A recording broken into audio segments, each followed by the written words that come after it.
വിശുദ്ധ മർക്കോസ് എഴുതിയ സുവിശേഷം 15-ാം അധ്യായം.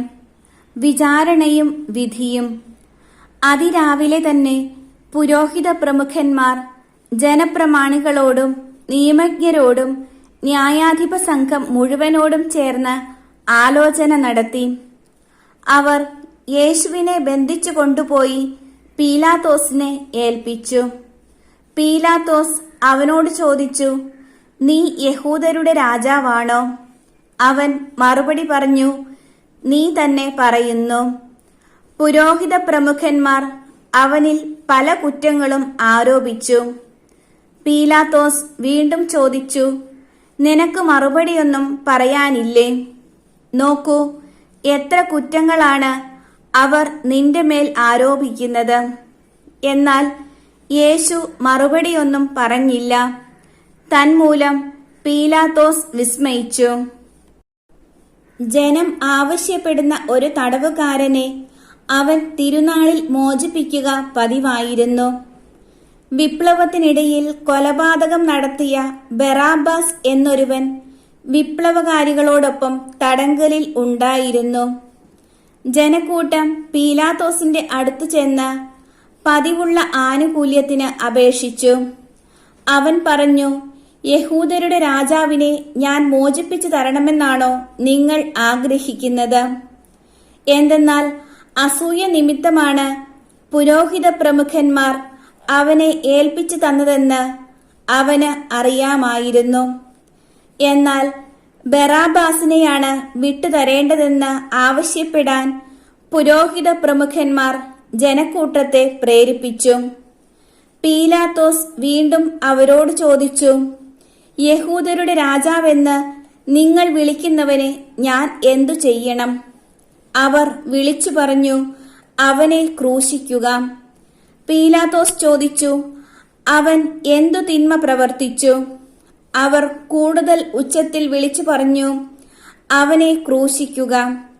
അപ്പോൾ പീലാത്തോസ് ജനക്കൂട്ടത്തെ തൃപ്തിപ്പെടുത്താൻ തീരുമാനിച്ചുകൊണ്ട് ബറാബാസിനെ അവർക്ക് വിട്ടുകൊടുക്കുകയും യേശുവിനെ ചമ്മട്ടി കൊണ്ടടിപ്പിച്ചതിനു ശേഷം ക്രൂശിക്കാൻ ഏൽപ്പിച്ചു കൊടുക്കുകയും ചെയ്തു. പടയാളികളുടെ പരിഹാസം. അനന്തരം പടയാളികൾ യേശുവിനെ കൊട്ടാരത്തിനുള്ളിൽ പ്രത്തോറിയത്തിലേക്ക് കൊണ്ടുപോയി. അവർ സൈന്യവിഭാഗത്തെ മുഴുവൻ അണിനിരത്തി. അവർ അവനെ ചെമപ്പ് വസ്ത്രം ധരിപ്പിക്കുകയും ഒരു മുൾക്കിരീടം മെടഞ്ഞ് അണിയിക്കുകയും ചെയ്തു.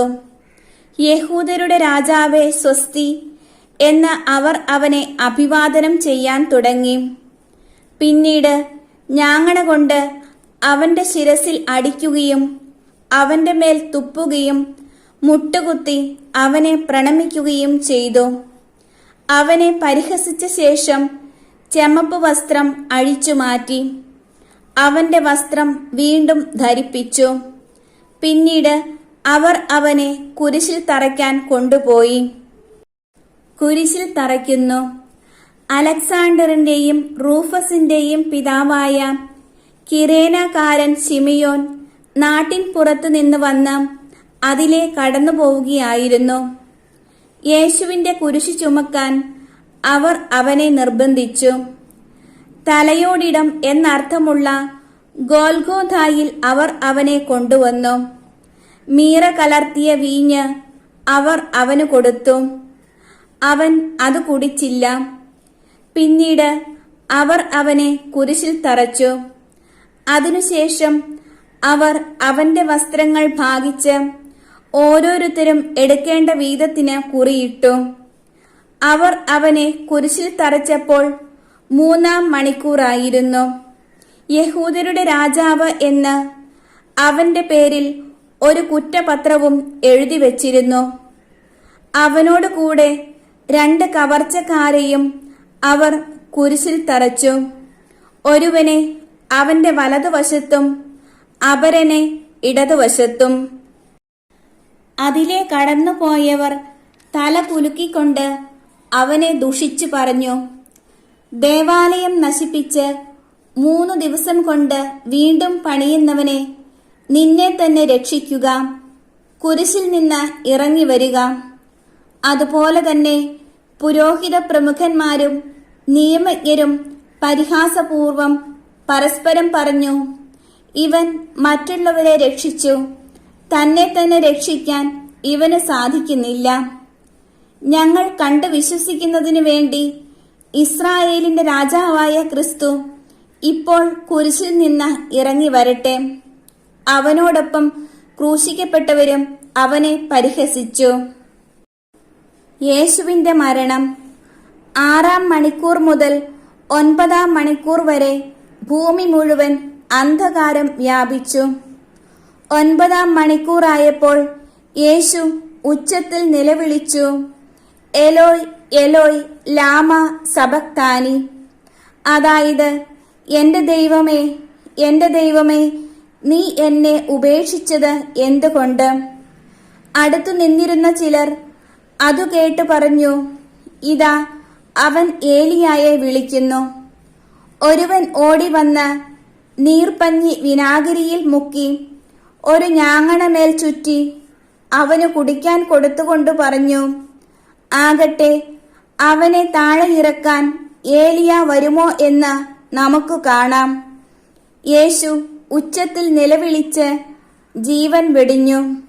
അപ്പോൾ ദേവാലയത്തിലെ തിരശീല മുകളിൽ നിന്ന് താഴെ വരെ 2ആയി കീറി. അവന് അഭിമുഖമായി നിന്നിരുന്ന ശതാധിപൻ അവൻ ഇപ്രകാരം മരിച്ചത് കണ്ടു പറഞ്ഞു, സത്യമായും ഈ മനുഷ്യൻ ദൈവപുത്രനായിരുന്നു. ഇതെല്ലാം കണ്ടുകൊണ്ട് ദൂരെ കുറെ സ്ത്രീകളും നിന്നിരുന്നു. മഗ്ദലന മറിയവും യോസേയുടെയും ചെറിയ യാക്കോബിന്റെയും അമ്മയായ മറിയവും സലോമിയും അക്കൂട്ടത്തിൽ ഉണ്ടായിരുന്നു. യേശു ഗലീലയിലായിരുന്നപ്പോൾ അവനെ അനുഗമിക്കുകയും ശുശ്രൂഷിക്കുകയും ചെയ്തവരാണ് ഇവർ. കൂടാതെ അവനോട് കൂടെ ജെറുസലമിലേക്ക് വന്ന മറ്റനവധി സ്ത്രീകളും അവിടെ ഉണ്ടായിരുന്നു. യേശുവിനെ സംസ്കരിക്കുന്നു. അന്ന് സാബത്തിന് തൊട്ടു മുമ്പുള്ള ഒരുക്ക ദിവസമായിരുന്നു.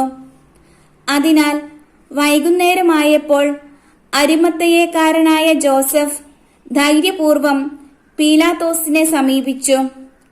അവൻ ആലോചനാ സംഘത്തിലെ ബഹുമാന്യനായ ഒരംഗവും ദൈവരാജ്യം പ്രതീക്ഷിച്ചിരുന്നവനുമായിരുന്നു. അവൻ പീലാത്തോസിന്റെ അടുത്തെത്തി യേശുവിന്റെ ശരീരം ചോദിച്ചു. അവൻ മരിച്ചു കഴിഞ്ഞുവോ എന്ന് പീലാത്തോസ് വിസ്മയിച്ചു. അവൻ ശതാധിപനെ വിളിച്ച് അവൻ ഇതിനകം മരിച്ചു കഴിഞ്ഞോ എന്ന് അന്വേഷിച്ചു. ശതാധിപനിൽ നിന്ന് വിവരമറിഞ്ഞതിനു ശേഷം അവൻ മൃതദേഹം ജോസഫിന് വിട്ടുകൊടുത്തു. ജോസഫ് ഒരു തുണി വാങ്ങി അവനെ താഴെ ഇറക്കി. അതിൽ പൊതിഞ്ഞ് പാറയിൽ വെട്ടിയൊരുക്കിയ കല്ലറയിൽ അവനെ സംസ്കരിക്കുകയും കല്ലറയുടെ വാതിൽക്കൽ ഒരു കല്ല് ഉരുട്ടി വയ്ക്കുകയും ചെയ്തു. അവനെ സംസ്കരിച്ച സ്ഥലം മഗ്ദലേന മറിയവും യോസേയുടെ അമ്മയായ മറിയവും കണ്ടു.